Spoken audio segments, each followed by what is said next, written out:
Bevco employees association Alappuzha ജില്ലാ കമ്മിറ്റിയുടെ പ്രവർത്തക യോഗവും യാത്രയയപ്പ് സമ്മേളനവും നടന്നു. ബെവ്കോ എംപ്ലോയീസ് അസോസിയേഷൻ ആലപ്പുഴ ജില്ലാ കമ്മിറ്റി സംഘടിപ്പിച്ച പ്രവർത്തക യോഗവും യാത്രയയപ്പ് സമ്മേളനവും KPCC general secretary A. Shukkur ഉദ്ഘാടനം ചെയ്തു. അസോസിയേഷൻ സംസ്ഥാന വർക്കിംഗ് പ്രസിഡന്റ് ബാബു ജോർജ് ഉപഹാര സമർപ്പണം നടത്തി. സംസ്ഥാന ജനറൽ സെക്രട്ടറി A. ജേക്കബ്, ജില്ലാ പ്രസിഡന്റ് സന്തോഷ് പുതുക്കശ്ശേരി എന്നിവർ പ്രസംഗിച്ചു. നമ്മുടെ സമൂഹത്തെ പിടിച്ചുലക്കുമാറ് ചില ആക്ഷേപങ്ങളും അപഹാസ്യങ്ങളും ഉണ്ടായതല്ല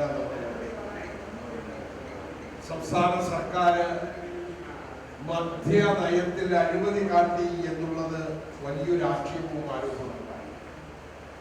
ബാറുകൾ അനുവദിക്കുന്നതിന്റെ ഭാഗമായി നമ്മുടെ പ്രിയങ്കരനായ ധനകാര്യ വകുപ്പ് മന്ത്രി ശ്രീ KM മാണി സാറ് കോഴ വാങ്ങി 1 കോടി രൂപ കൈക്കൂലി വാങ്ങിയെന്ന ആക്ഷേപമായി.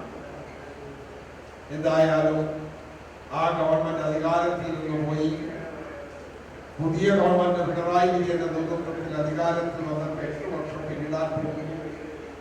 ഈ 8 വർഷക്കാലത്തിനിടയിൽ പോലും അല്ലെങ്കിൽ ഒരു അന്വേഷണത്തിന്റെ ഭാഗമായി അന്ന് കോഴ അഴിമതി നടന്നു എന്നുള്ളത് സംബന്ധിച്ച് ഒരു വ്യക്തതയും വരുത്താൻ കഴിയാതെ ആ കേസുകൾ തേറ്റുമാഞ്ഞു പോയ അല്ലെങ്കിൽ അത്തരമൊരു ഘട്ടത്തിലെത്തി.